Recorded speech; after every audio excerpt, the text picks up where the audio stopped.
Hi friends, let's get those notes that we're missing from last week. The first one is on the first page. Now, if you didn't leave this page open, you are more than welcome to put the next available page that you have with these notes. So our title was Tackle Tricky Words. And I'm going to make this shorter than the original because there was a lot of notes. So there are 3 things that you could do when you come across words that you don't know. And the first one is, do I know this word from somewhere else?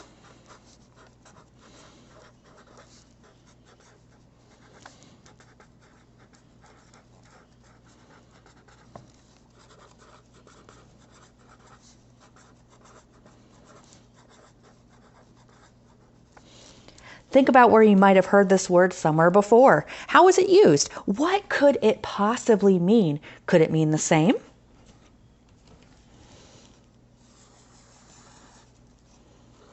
And the second one, could it be an expert word that is specific to a topic or a technical term?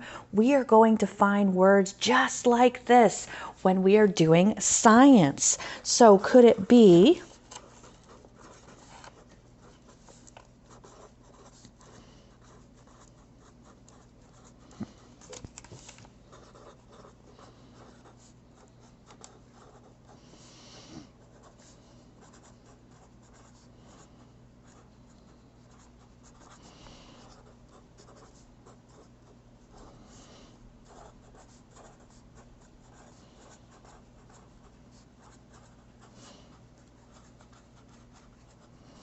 it is called domain-specific vocabulary.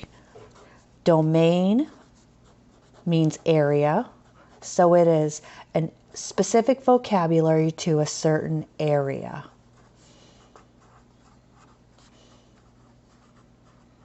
Science definitions, a lot of times, are domain-specific.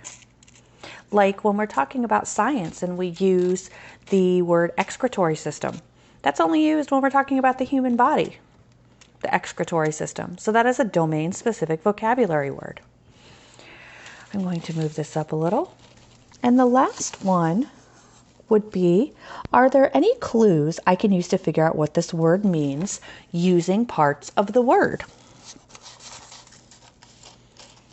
So can I use parts of the word to figure out what the word means?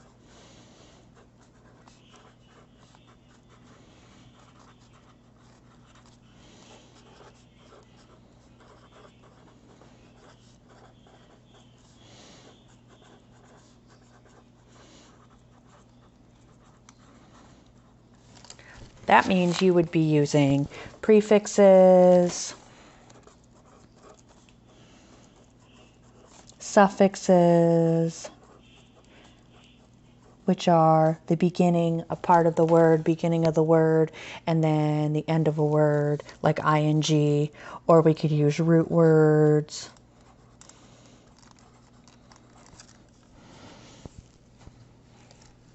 So those are the 3 ways that you could tackle unknown words.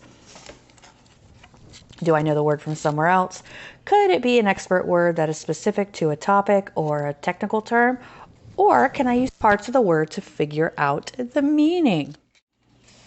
Okay, so the next page that we were missing was close read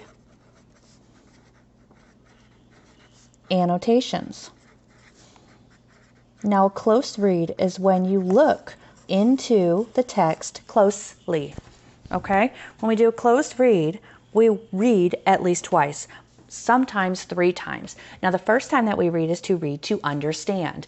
Are there any words that I don't know what they mean? Can I say all the words? Can I pronounce all the words? Do I really understand what the author is trying to tell me and trying to say? That is the first time.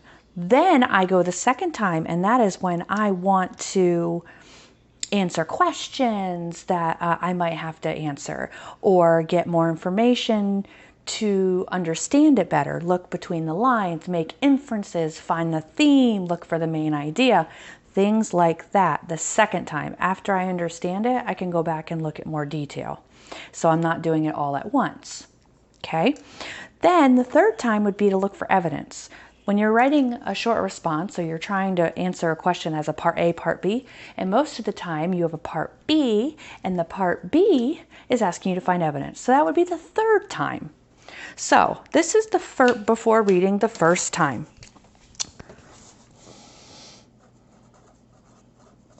We're going to do this with mostly everything that we read together before reading the first time.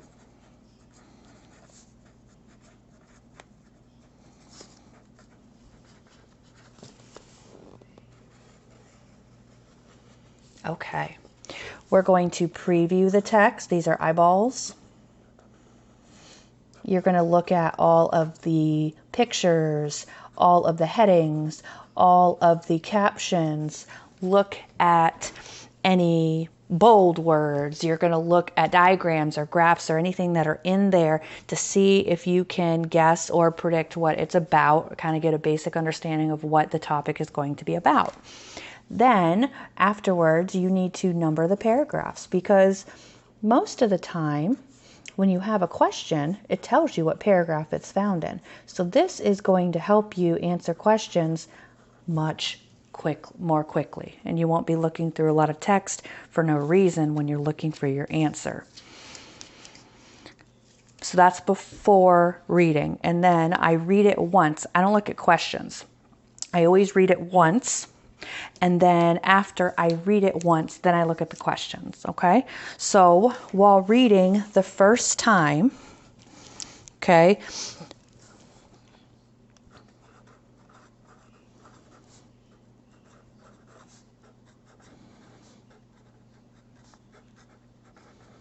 it is to understand.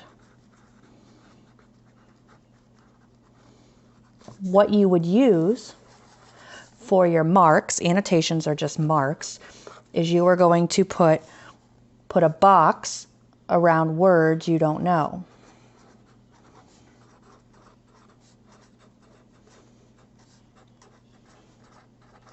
You're going to use those 3 strategies that we wrote in our tackling tricky words. You are going to see if you've heard the word before. You're going to see if it's a domain-specific word. You can use context clues as well, looking around the word to try to figure out what it means, or you can look at the word parts. But put a box around words that you are unfamiliar with. You can also put question marks around anything that's confusing.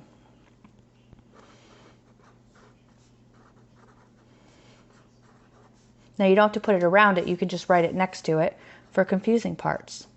Okay, that's the first time.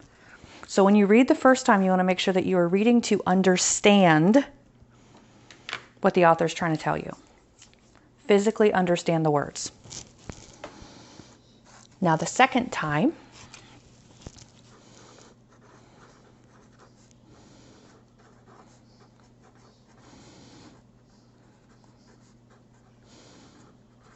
it's to dig deeper, to find a deeper understanding. Okay? I want to read the questions first, make sure I understand what the questions are asking me to look for. I would like to underline topic sentences or main idea. Main ideas will help me understand what's going on because that's what it's mostly about. I can circle powerful words or words that I think are important to understanding what's going on in the text. I can draw a star next to anything that is important, an important part.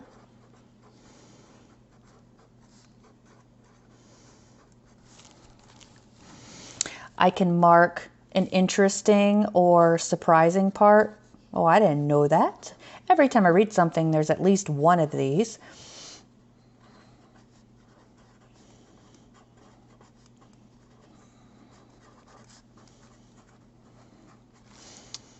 We can draw a heart around our favorite part.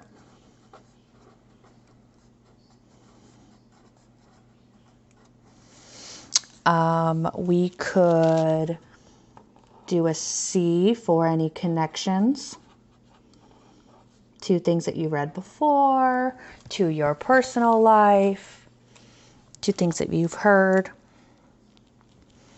Okay? Now, the third time that you read it,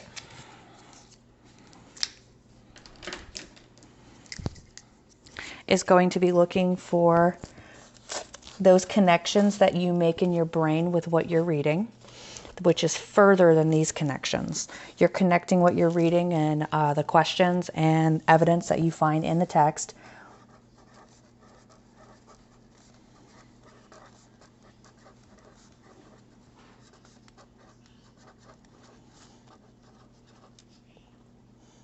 Do eyeballs.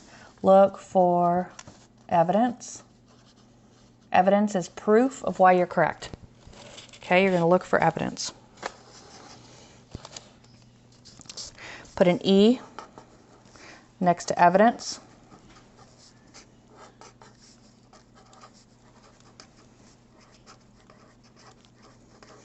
And then thoughts in the margin. The margin is the side of the text, like here. The white part that's not written on, in the margin.